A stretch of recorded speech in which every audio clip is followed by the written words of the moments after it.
So far, we have learned a lot about polynomials. Moving forward, by the end of this video, we would have learned and understood the division algorithm for polynomials. Shyam has some t-shirts. There is a polynomial written on every t-shirt. Shyam wants to keep these t-shirts in the right wardrobe on the basis of the polynomials written on them.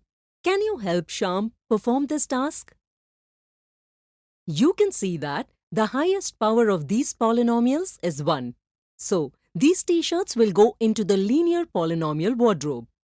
The red and blue t-shirts will go into the quadratic polynomial wardrobe, as the highest power of these polynomials is 2.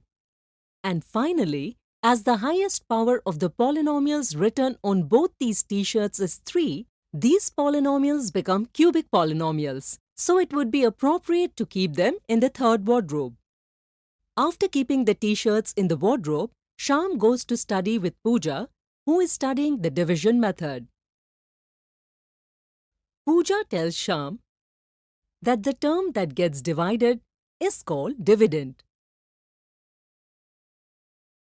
and the term by which the dividend gets divided is called divisor.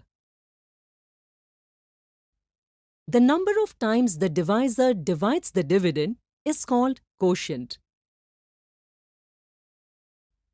The term that remains after division is called remainder. Now, let me show you the division process in polynomials.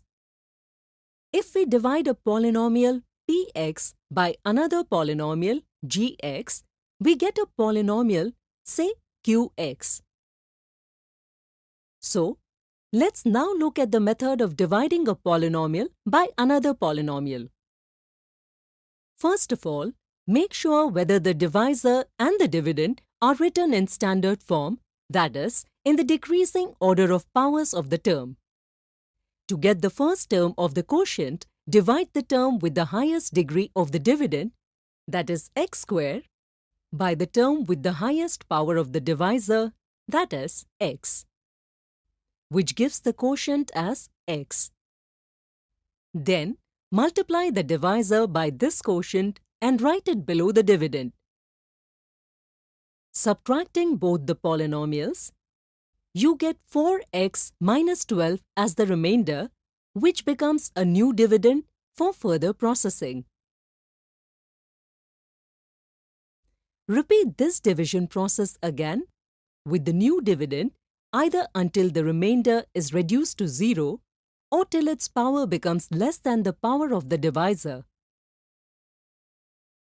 Just like in our example, where the remainder is 0, which can be represented with Rx and the quotient is x plus 4.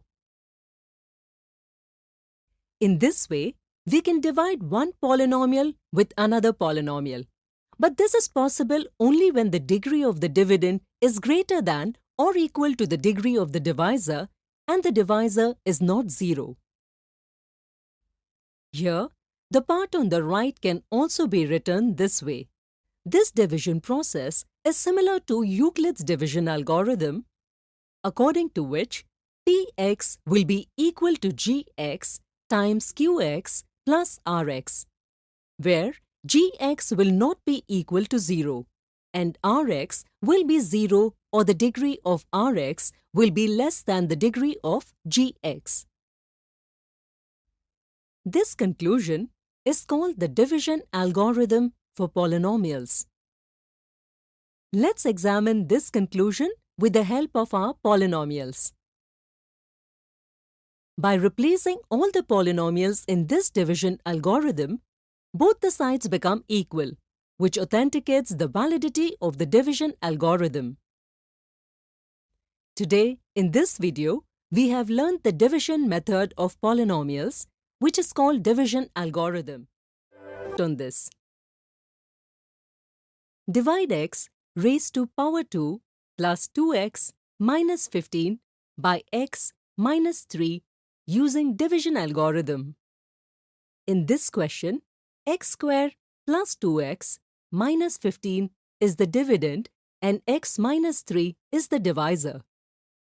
In the previous video, we saw that to get the first term of the quotient, we divide the term with the highest power of the dividend, that is, x squared, by the highest power of the divisor, that is, x.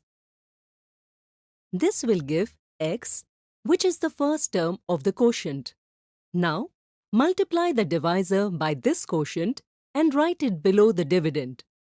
Then, subtract the term written below from the dividend so that the remainder is 5x minus 15, which becomes the new dividend for further processing. To get the second term of the quotient, divide the highest power term in the new dividend, that is, 5x by the highest power term of the divisor, x. By doing this, we get the second term of the quotient, 5. Multiplying the divisor by this quotient and subtracting it by writing it below the new dividend will give the remainder 0. You must remember that when the remainder is either 0 or its power becomes less than the power of the divisor, then the division process stops. Hence, the process of dividing ends here. Thus, on dividing x squared plus 2x minus 15 by x minus 3 gives the quotient x plus 5 and the remainder as 0. Do you know that when the division process ends, if the remainder is 0, the divisor is called a factor of that dividend? Let us see another example. In this question, we will divide the first polynomial by the second polynomial and check the correctness of the division algorithm. You can see that the given polynomial, dividend and divisor is not in the standard form. Before starting the division process, write the polynomials in their standard form, that is, decreasing order of powers. Now, let's begin the division process. To get the first term of the quotient, divide the highest degree term of the dividend by the highest degree term of the divisor. Now multiply the divisor by this quotient and write below the dividend. After subtracting, the remainder we get is 8x raised to the power 3 minus 8x raised to the power 2 minus x plus 3. This becomes the new dividend. Repeat the division process with the new dividend, which is 8x cubed minus 8x squared minus x plus 3. Now, perform the division process with the remaining terms, minus 4x squared plus 7x plus 3. Now, the power of the remaining terms, 5x minus 1, is less than the degree of the divisor. Therefore, we cannot proceed with the process of division. After the division process, we get 3x cubed plus 4x minus 2 as the quotient and 5x minus 1 as the remainder. Now, if on multiplying the quotient with the divisor and adding it to the remainder, it becomes equal to the dividend, then the division algorithm is verified. Today in this video, we have seen some examples based on division algorithm. In the following video, we will see what common mistakes can be made while solving these type of questions. We learned about division algorithm for polynomials in the previous video. Now, with the help of some examples, we will see what common mistakes can be made while solving these type of questions. Fill in the blank by selecting the correct option from the given alternatives. To solve this question, pause the video and then match your answer. By looking at both the polynomials, you can say that the first polynomial, that is, dividend, is not in the standard form. We learned in the previous video that polynomials must be in standard form to start the division process. Let us write this polynomial in standard form and complete the division process. By performing this, we get the quotient x squared minus 2x plus 4. Therefore, option 4 is the correct answer to fill in the blank. If you have chosen the first option, it is a good try. But this is the wrong answer because before starting the division process, you did not write the dividend in the standard form, because of which it is almost impossible to solve this division question. If you have chosen the second option, it is a good try. But this is also an incorrect answer because in place of the quotient, you have chosen the remainder. If you have chosen the third option, it is a good try. But this is also an incorrect answer. Processing the division process with the second term of the quotient, the remainder is 12x minus 8, and its degree is equal to the degree of the divisor. Recall that when the remainder is 0 or the degree of the remainder becomes smaller than the degree of the divisor, then the division process ends.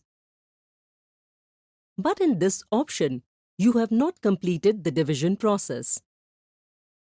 So hopefully, you have understood why the fourth option is correct in this example and other options are wrong.